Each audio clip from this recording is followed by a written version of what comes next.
Second world war में लाखों कैदियों को टॉर्चर सेल में डाल दिया गया था। वहाँ उन्हें बुरी तरह टॉर्चर किया जाता था।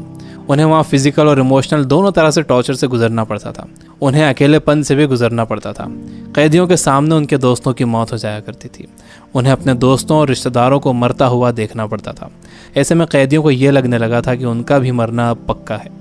ये सब देखकर कैदी इमोशनली बहुत डिस्टर्ब हो जाते थे, बर्दाश्त नहीं कर पाते थे और वो सदमे से ही मर जाते थे। सेकेंड वर्ल्ड वॉर में कैदियों को रखने के लिए कई कैंप्स बनाए गए थे। उन्हीं कैंप्स में से एक कैंप में बंद थे साइकोलॉजिस्ट डॉक्टर विक्टर फ्रैंकल।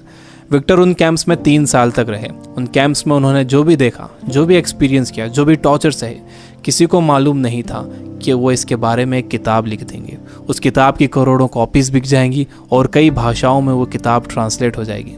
उन्होंने किताब लिखी जिसका नाम था मैन सर्च फॉर मीनिंग। अभी जो कोरोना क्राइसिस चल रही है, आप घरों में बंद हो, बोर हो रहे हो, अच्छा नहीं लग रहा है, तकलीफ हो रही है, तो आप अपनी इस तकलीफ को ज़रा इन टॉर्चर सेल्स के फ़ोटोज़ से एक बार कंपेयर ज़रूर करना। इससे मुझे पक्का यकीन है कि आपको अंदाज़ा हो जाएगा कि हमारी तकलीफ़ इन टॉर्चर सेल्स की तकलीफ़ के मुकाबले कुछ भी नहीं है।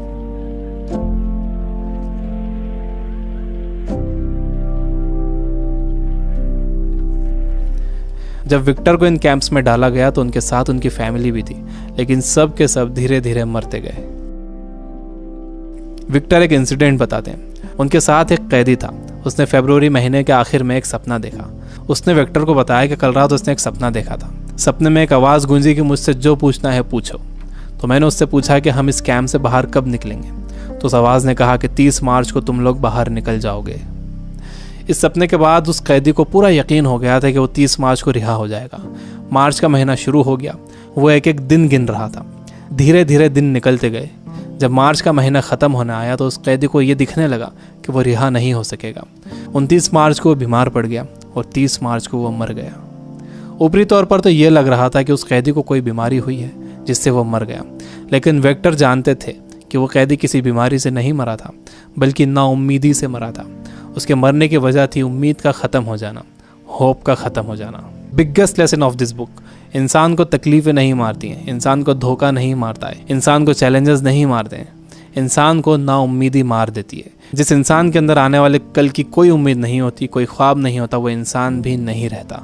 विक्टर ने गौर किया कि कैंप में ज़्यादातर मौतें क्रिसमस और न्यू ईयर के बीच में हुई थी, क्योंकि लोगों को उम्मीद थी कि क्रिसमस आ रहा है, न्यू ईयर आ रहा है, हमें रिहा कर दिया जाएगा। लेकिन जब ऐसा नहीं हुआ तो उनकी उम्मीदें टूटी और वो मर गए। जब भी किसी इंसान की उम्मीदें ख़त्म होती हैं तो उसका इम्यून सिस्टम कमज़ोर हो जाता है, और जब किसी का इम्यून सिस्टम कमज़ोर हो जाता है तो वो किसी भी छोटी मोटी बीमारी से मर सकता है। यानी पहले उम्मीदें ख़त्म होती हैं, उससे इम्यून सिस्टम कमज़ोर होता है, उसके बाद वो बीमारी ताकतवर हो जाती है। दूसरी चीज़ विक्टर ये बताते हैं कि आपके पास ज़िंदा रहने के लिए एक बड़ा सपना होना चाहिए, एक लॉन्ग टर्म गोल होना चाहिए। जिसके पास आने वाले कल के लिए बहुत बड़ा ख्वाब है, उसके लिए आज की तकलीफ़ें, आज की प्रॉब्लम्स बहुत छोटी होती हैं। जब किसी का बिलीफ बड़ा होता है, किसी का कॉन्फिडेंस बड़ा होता है, किसी का सपना बड़ा होता है, किसी का कमिटमेंट बड़ा होता है, तो उसके सामने आने वाली क्राइसिस, प्रॉब्लम्स, तकलीफ़ें सब छोटी हो जाती हैं। हम कोरोना वायरस की क्राइसिस से घर में रहकर मुकाबला कर सकते हैं। आपको अपनी सुरक्षा करना है, लेकिन इससे घबराना नहीं है। आपको अपनी उम्मीद को ख़त्म नहीं होने देना है। विक्टर कहते हैं कि जब कोई प्रॉब्लम या बीमारी आती है तो आपकी बॉडी कमज़ोर पड़ जाती है, लेकिन आपका माइंड बहुत पावरफुल है। आपको इसे कमज़ोर नहीं पड़ने देना है। आप रोज़ टीवी देख रहे हो, आप बुरी न्यूज़ सुन रहे हो कि इतने मरे, इतने बचे, इतने सीरियस, यह आपको मेंटली वीक बना देगा। आप मेंटली वीक हो जाओगे तो आपका इम्यून सिस्टम भी कमज़ोर हो जाएगा, जिससे आपका बीमार होने का ख़तरा बढ़ जाएगा।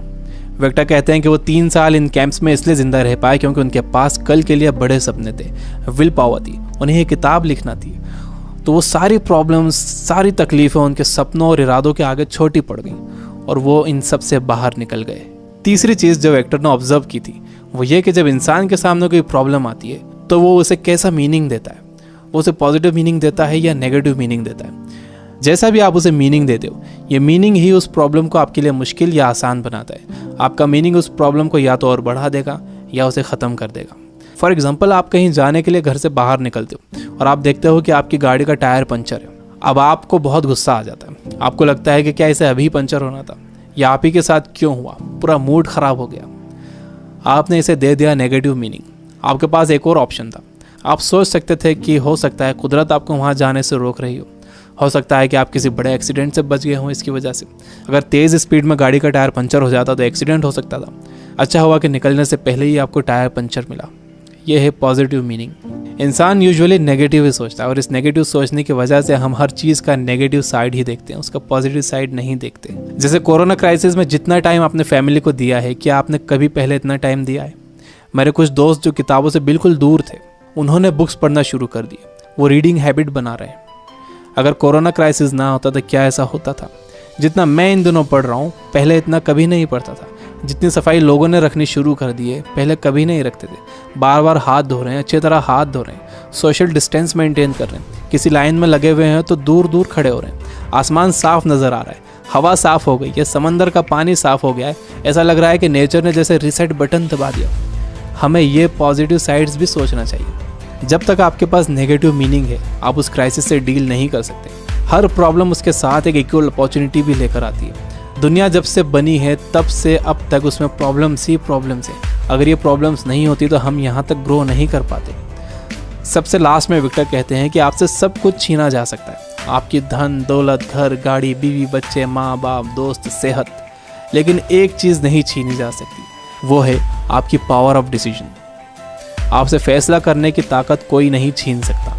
अगर आप सिचुएशन से घबरा कर फैसला करते हो तो वो सिचुएशन आप पर हावी हो जाएगी, लेकिन अगर आप सिचुएशन के हिसाब से खुद को बेहतर बनाते हो और डिसीजन खुद लेते हो तो आपकी ज़िंदगी बदल जाएगी। दुनिया में इससे पहले भी कई बीमारियां आई हैं जिससे करोड़ों लोगों की मौत हुई है। उसकी वजह ये थी कि लोग अवेयर नहीं थे, उनके पास इन्फॉर्मेशन नहीं थी, इन्फॉर्मेशन लेट पहुंचती थी, बीमारी से डील करने के साधन नहीं थे। लेकिन आज का वक्त सबसे अच्छा वक्त है। हमारे पास इन्फॉर्मेशन बहुत तेज़ी से पहुंचती है, हमारे पास साधन है। मुझे पूरा यकीन है कि आगे और भी अच्छा वक्त आने वाला है और मैं आपको उम्मीद दिलाता हूँ कि आगे सच में बहुत अच्छा वक्त आने वाला है। You guys are amazing. Keep reading, keep learning, keep growing. Thank you for watching.